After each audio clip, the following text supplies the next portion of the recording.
বৈষম্য বিরোধী ছাত্রদের কোটা সংস্কার আন্দোলন ও সহিংসতা ছড়িয়ে পড়ার মধ্যে অনেক মন্ত্রী এমপি দেশ ছেড়েছেন, আবার বিদেশে অবস্থান করা কেউ কেউ এসেছেন ফিরে। গত 14 জুলাই থেকে দেশের পরিস্থিতি নাজুক দেখে দেশ ছেড়ে যান অনেক প্রভাবশালী মন্ত্রী এমপি। তারা যুক্তরাষ্ট্র, যুক্তরাজ্য, Canada, Singapore, Australia, Bharat, Thailand, চীন ও দুবাই পাড়ি জমান। আওয়ামী লীগ দলীয় সূত্রগুলো জানিয়েছে, দেশের এই টালমাটাল পরিস্থিতির মধ্যে তাদের এই বিদেশ যাত্রা নিয়ে সরকারি দলের মধ্যে ব্যাপক প্রতিক্রিয়া রয়েছে। আওয়ামী লীগের সভায় এদের নাম নিয়েও তুমুল হইচই হয়। দায়িত্বশীল সূত্র জানিয়েছে, কোটা আন্দোলন ঘিরে দেশ যখন উত্তাল, সহিংসতা ছড়িয়ে পড়ছিল চারদিকে, এমন জটিল পরিস্থিতিতে গত 15 জুলাই মধ্যরাতে দেশ ছাড়েন সাবেক অর্থমন্ত্রী আ.হ.ম মুস্তফা কামাল প্রকাশ লোটাস কামাল। পরিবারের 5 সদস্যকে নিয়ে তিনি রাত 1:40 এমিরেটস এয়ারলাইন্সের একটি ফ্লাইটে লন্ডনের উদ্দেশ্যে ঢাকা ত্যাগ করেন। একদিন পর 16 জুলাই লন্ডন যান মিরপুর ঢাকা 16 এর এমপি ইলিয়াস মোল্লা। পরে তিনি 26 জুলাই দেশে ফিরে আসেন বাংলাদেশ বিমানের একটি ফ্লাইটে।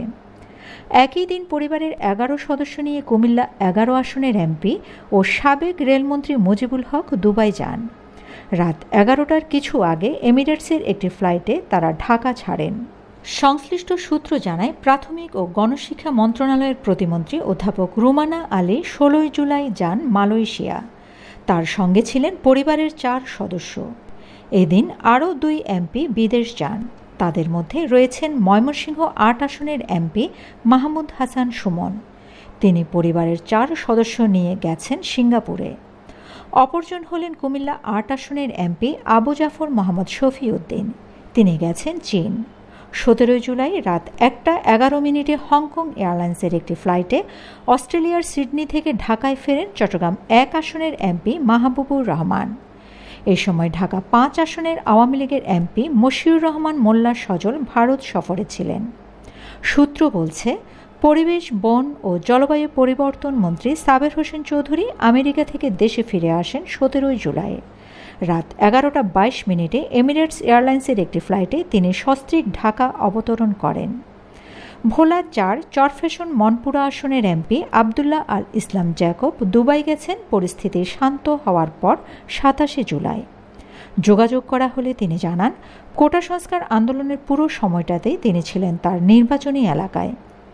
যদিও তার এলাকায় কোটা সংস্কার আন্দোলনে তেমন কোনো প্রভাব পড়েনি।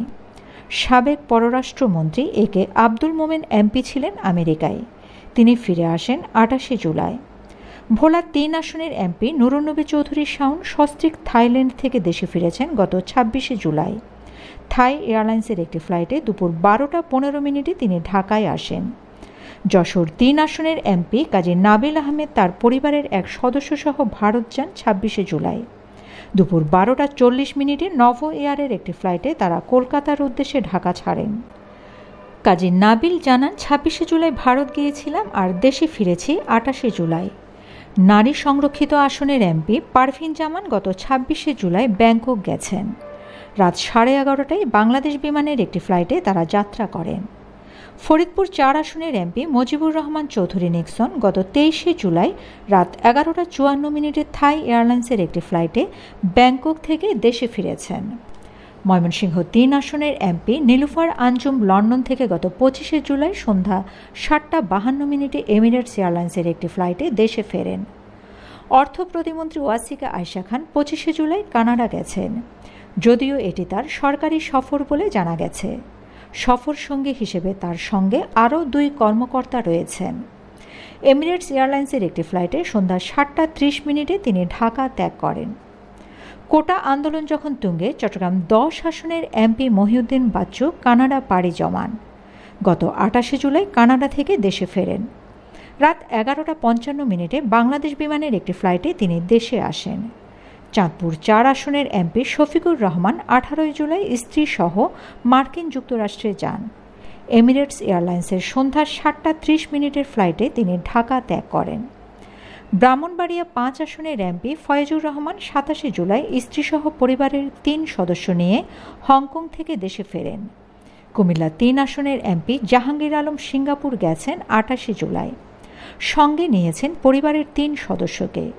রাত 10:30টার একটি ফ্লাইটে তারা ঢাকা ত্যাগ করেন। সাবেক স্বাস্থ্যমন্ত্রী আফম রুহুল হক এমপি 18 জুলাই পরিবার নিয়ে সিঙ্গাপুর গেছেন। দেশের এই নাজুক পরিস্থিতিতে মন্ত্রী এমপিদের দেশ ছেড়ে যাওয়ার বিষয়টি দেশজুড়ে সমালোচনার ঝড় বয়ে যাচ্ছে। আলোচনা হচ্ছে আওয়ামী লীগের নীতি নির্ধারক পর্যায়ে। Shamima Chowdhury Shammi, BNA news 24।